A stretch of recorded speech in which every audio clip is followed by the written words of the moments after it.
Hey, y'all. Welcome back. Y'all already know what it is. Y'all seen the title. Real Housewives of Potomac. RHOP. Some people call it Real Housewives of Potomac. Season 5, Reunion Part 2. Y'all have seen this whole look before because I just finished filming Part 1. I know I was late. Forgive me. But we're going to go ahead and get into it, y'all. I had to give me a refreshment. It's orange juice, of course. My throat was a little parched. Let's go ahead and jump into it, you all. Listen, we are continuing where we left off about the passer Jamal Bryant discussion. Listen, Giselle was stuttering and stammering and yammering and and hawing. Baby, Giselle didn't know what to do. Giselle has been a menace to many women on this cast. She 100% deserved it. I don't feel Monique brought any real tea that should have moved Giselle like that, but Giselle was shook. She had a lot of pauses, and Andy asked her a question. What did Andy ask her? What did Andy ask Giselle? I forgot what he asked her, but she totally did not answer the question. I was like, that wasn't an answer to his question. Giselle. Girl! They took a break and you see Monique walk back and Chris says, you've had this information for years. Listen, y'all. Chris, you got to stay out the women's business. And I'm not going to bring you up too much until we get to your part on Reunion Part 3, but you got to stay out of their business because you constantly injecting your comments. It almost feels like you encouraged Monique to do this. And we wouldn't want you to encourage Monique to behave unchristian-like, would we? We get to Ashley. It's mainly about Ashley and her relationship with Michael. I like to sexually assault people, allegedly Darby. Listen, you all, I want to be very serious with you all for a minute. As a black woman growing up, I know you all can't tell because I'm sitting down, but I am very curvy. I have been all my life. It doesn't matter how heavy I am. It doesn't matter how small I am. I am similar to a Coca-Cola bottle shape, right? My bust is bigger, my waist is much smaller, and then my hips are much bigger than that. So I'm basically shaped like this. Because of my shape, throughout the course of my life, especially when I was like a preteen and a teenager in high school, there would be boys who would help themselves to a handful of my butt. And it's the most denigrating feeling, one of the most denigrating feelings that you could ever experience. And I just remember feeling like a piece of meat. I felt like my body was not my own. Just random boys, these weren't grown men, they were my age, but yet and still, they felt like they had the right to touch me without permission. And I remember in high school, a boy, he decided to once again slap me on the back of my butt. And I turned around and punched him so hard in his chest that he ricocheted off the lockers. And that never happened again. I have never been one for people touching me without my permission. It's disgusting. We need to move away from the fact that we think women's bodies are just for the sharing. People have not raised their male children to not help themselves to women's bodies. My body is not a playground, okay? It is very functional, right? Our bodies are functional. It is not for you to help yourself to a handful of my derriere whenever you feel like it, right? And so I'm going to use that to segue into Michael. They showed an old clip when they were at Sharice's birthday party of him running up to a producer, grabbing his behind. You can clearly see the producer was disgruntled. He literally turned around and tried to stop him. Michael has become comfortable with inappropriately touching men. We are witnessing a person who has a sexual appetite that is uncontrollable. When I see someone like that, my spidey senses start to go off about them. Because you don't know how to stop and control yourself. And see, you've already been accused once of sexually assaulting a cameraman. And for some reason, that charge mysteriously went away. And Ashley, you victim blamed. And you sat up there and see, I'm not about to play with you either, Ashley. So I'm going to go ahead and read it. You sat there and said, that the producer had a flirtatious relationship with your husband. But then earlier you said that your husband was straight. And let me say this, it ain't none of our business what Michael's sexuality is. It's really none of our business. But what I will say is this, it becomes our business when in front of cameras on national TV, your husband is touching people inappropriately without permission. Bravo and Andy, I'm not sure why Ashley and her husband are still on the show. If Michael were to grab women like that, he would have been off the show. Just imagine if Michael Darby went around grabbing the women's derrieres, grabbing their breasts. Andy wouldn't have even been able to blink fast enough to get him off that show. But because it's a man, it's okay? You find that okay? Bravo and Andy, you all need to make a decision for next year. Because I'm telling you now, by you having a man on the show who has constantly, inappropriately grabbed and touched other men, you got a problem. Y'all got a lawsuit on your hands is what you have.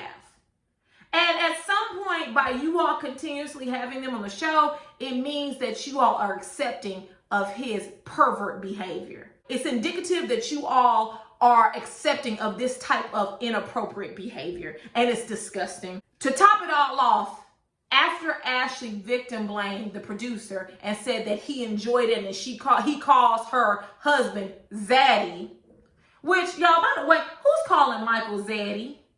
Who? Who said that? Who said that? Who said that? Andy responded to Ashley by saying that the producer actually said that he felt very uncomfortable and said that it was not consensual. So what do we call inappropriate sexual behavior that isn't consensual? And why are the Darbys still on the show? Moving on. We get to Karen, her segment of the program.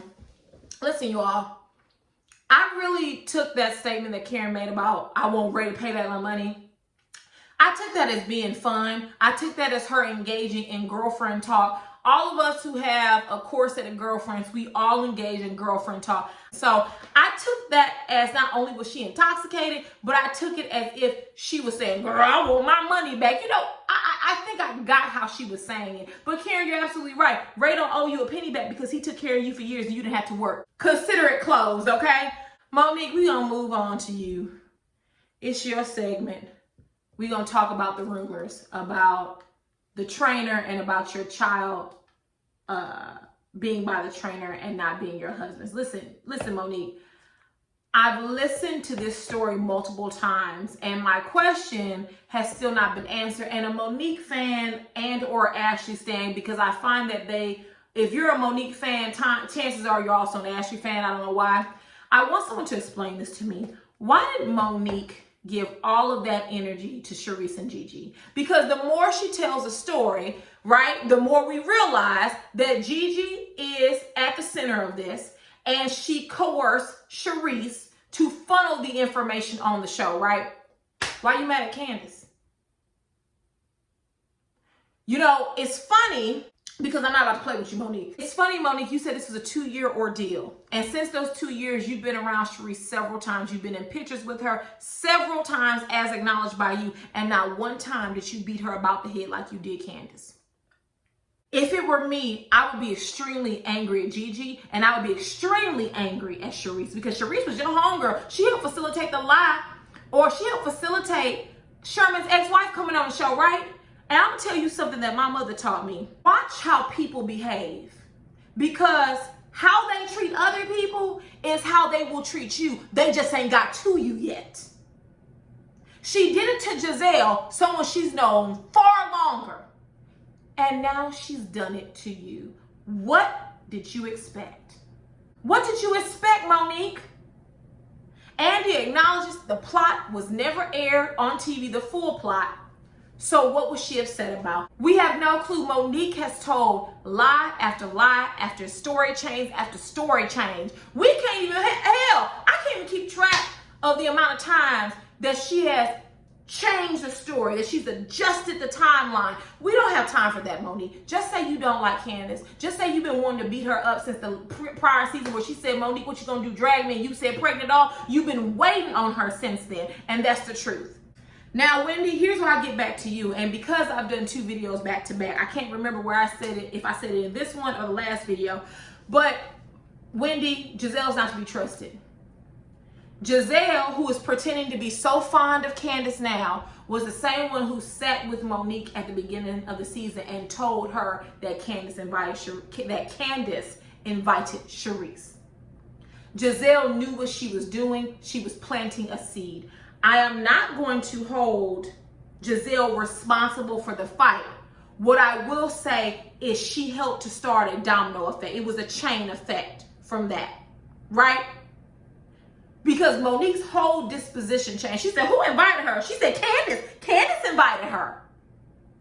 And now you're buddied up with Candace. Candace and Wendy, y'all two would be some fools to be friends with Gizelle next season. She cannot be trusted. The only person that can trust her maybe is Robin. That's the only person.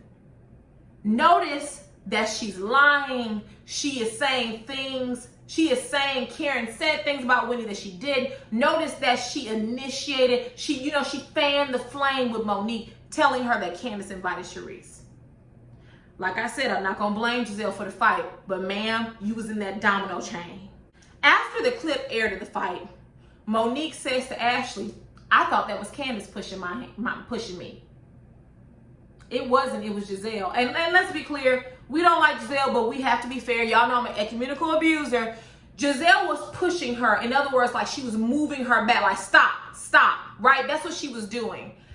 The truth of the matter, Monique, is that you don't even care what happened. Candace could have stood there and did like this. You were intent on getting into a physical altercation, and you admitted to Andy that Candace didn't start the fight, but she triggered you by waving her hand underneath your chin. So what? She didn't punch you. She didn't slap you. She didn't grab your hair. She did not start the physical altercation. And the fact that you said you held the discussion at Karen's house because she wanted to apologize for putting the other ladies in harm's way, but you never apologized to Candace. What sense does that make? What sense does it make? You can't apologize to Candace, but you can apologize to the other ladies. And then when Andy pointed that out, you said, because she said, well, no one was harmed, which Candace was harmed. And when Andy reminded you of that, you said, well, I was hurt too. For a fight you started, Monique. What? Are we watching the same thing?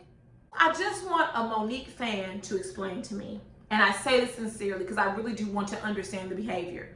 Why is it that Monique can curse people? She can taunt people. She can use inflammatory language. She can literally physically attack someone and beat them up, but yet it is permissible for her not to take accountability. How is this all of Candace's fault? And before y'all say Candace got a mouth on her, so does Karen.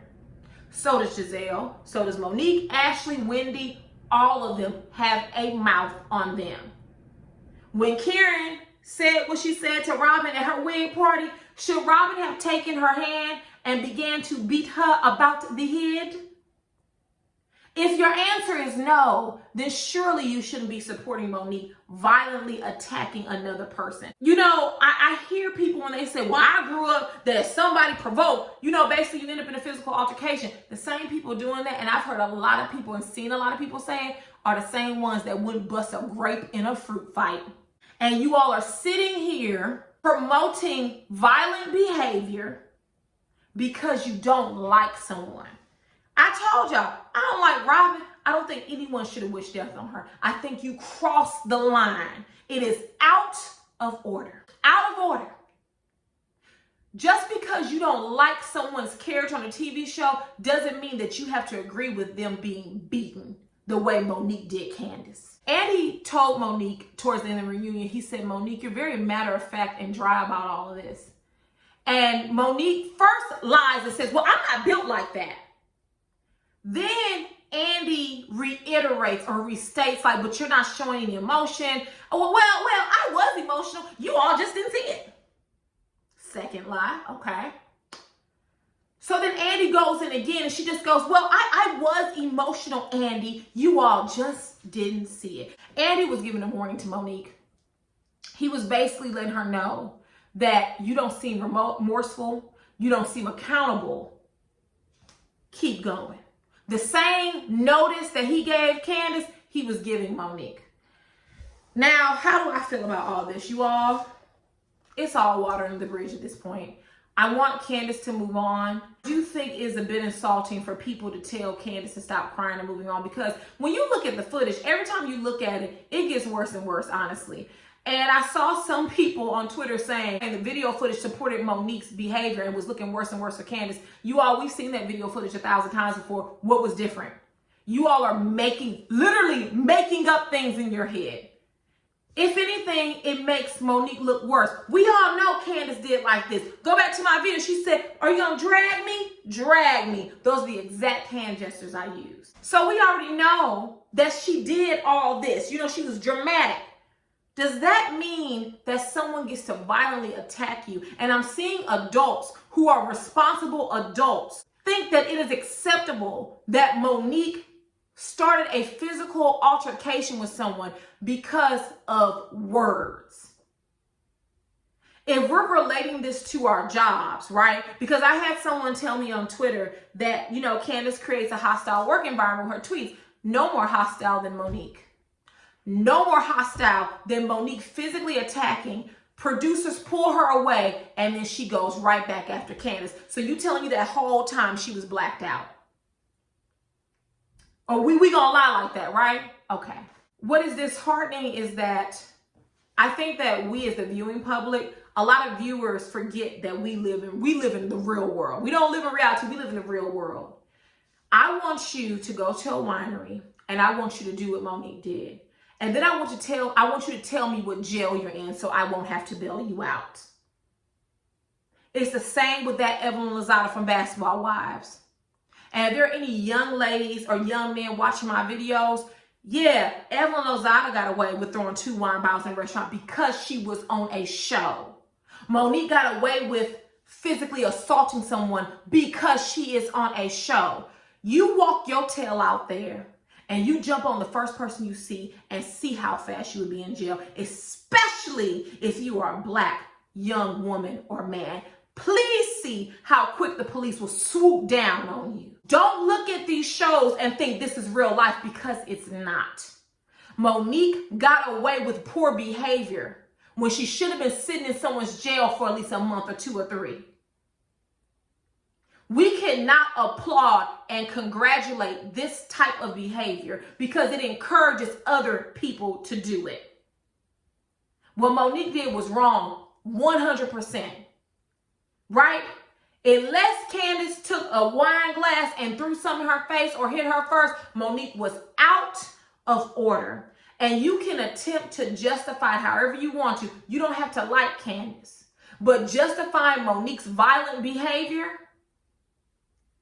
is disgusting. And as far as I'm concerned, I don't want Monique back on the show. I don't want her. I don't want Ashley. I don't want their husbands back on the show because they create a hostile work environment. Period. You have somebody that has no control over themselves. We're going to see how her husband, Chris, the one who threatened to stomp and slap the ladies on IG Live, he don't have no control over himself. Michael don't have no control over himself. He keeps grabbing cameramen and production crews' body parts. And then you have Ashley that is a willful participant of colorism on the show, calling the darker skinned black women on the show ferocious and aggressive. Y'all, we got to get the Samuels and the Darbys up out of here. We got to. I don't care who they bring in. We've got to. Because this behavior in real life is unacceptable. Attacking someone just because they tried you, right? You'll be attacking someone every day. And the same ones talking, you wouldn't talk to your boss that way. You wouldn't jump on your boss or your supervisor at work that way. So I don't know why you guys are talking as if y'all live this thug, hood, street life. Because you don't. And you're advocating and rooting for a woman that she doesn't have one home, she has four. She not about that life either. She wouldn't pull it with Gigi. You know why? Gigi wigs be crooked. Any woman who walk on camera purposefully with a crooked wig, they ain't working with them all anyway. She didn't pull this with Sharice, because I'm going to tell y'all, Sharice wasn't my favorite character, but I don't get that Miss Sharice like to play around too much. Monique has had several chances to take her violent anger out on those two. I'm not encouraging it. I'm just stating the reality situation. And she hasn't. Candace was an easy target for you, Monique. Go ahead and say, you know what? I had enough. Candace had dared me last year I was pregnant. Well, I ain't pregnant no more. So I might as well go and finish her off because I'm going to be off the show. And honey, you know what? True words have never been spoken. May your words manifest and be reality. You don't need to be on this show. You, that husband of yours, big and tall, big boy, Chris Samuels, whatever, and the Darbys don't need to be on the show because you all have something in common. You lack control and restraint. So Andy, while you getting Candace together, you need to go ahead and get Monique and her husband and the Darbys right on together. With that, you all, that's all I have. I will see y'all soon. So if you see this outfit more than once, more than twice on my channel, it's because I want to knock out a lot of videos. But all right, you all, I'll see y'all later. Hey y'all, this is Future Contrary. So I know you watching the video I just posted right now, so I'm gonna pop this insert in. So really quickly, I am very aware that Andy Cohen was being drugged by his edges on Twitter for the way that he spoke to Monique. So the specific scene that people are talking about is where Andy was asking the ladies, basically, how does it feel to contribute to the show? Because I don't think any of them, except maybe for Robin, and I'm excluding Dr. Wendy, had a job. So he's basically asking, how does it feel to contribute? Like, has that changed the dynamics of your household? And Monique's response was, that little check ain't changing nothing. One, that was inappropriate. Once again, I know it is very difficult to apply logic to these reality TV shows because they are TV shows and they kind of have a different set of operation and rules. But go to your job and tell them that this little check ain't doing nothing. Let me tell you how these companies are. I'm talking about what I know for a fact. When it comes time for the next round of furloughs or layoffs, hypothetically, they'll be like, oh, Monique Samuels said this little check ain't doing it, so her and her family must be doing well, so lay her off. Now, this is a TV show. I think Andy, as her employer, because that's what he is, he's her boss, supervisor, whatever you want to call him, that's what he is to her. He got offended. That little check, oh, well, this is such a little check, then maybe you don't need to be on the show next season. Right, Monique? So I think when he retorted and was like, well, Chris doesn't make that type of money anymore. He doesn't have that money. One, Andy, you were wrong because that was one, very presumptuous. You don't know what my husband nor I make. How dare you basically insinuate that since he's not playing in NFL, that basically won't have the income. And to defend Monique, they don't have one house. They don't have two houses. They have four. So somebody has some money someplace because we know Monique ain't the one who had it when she first entered the relationship. So I did think that was insulting, but I think it was on both sides. Like Monique made, to me, it was I don't think she was trying to be inappropriate. I think she was trying to be braggadocious. And I don't think she was trying to be rude. I just think she was trying to be braggadocious. That little check ain't doing nothing. Oh, okay. But then you turn around and said, Monique, that you take that check and invest into your multiple businesses that you have. You got to love it. Also, really quickly, people are upset because Andy was holding Monique accountable for her lack of emotions. I think I said in my video, but just in case I didn't, she didn't have any emotions. She didn't have any remorse. Monique is not sorry. And I think that Andy was trying to basically put her on notice by saying like, oh, you're not sorry for your behavior, so this could happen again, right? You already got away with it once. Now you're sitting in my face, very cut and dry, looking at me going, well, she triggered me. Like, almost like, oh, well. So I don't actually have a problem with the way he spoke to Monique. I do think Andy has a problem in general with the way he speaks to all the women across the Real Housewives franchise.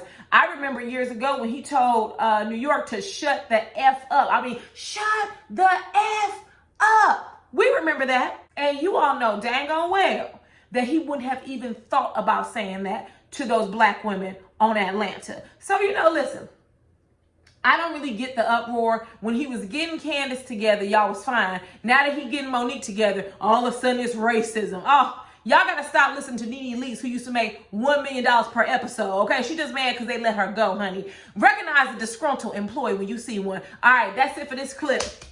I'm out.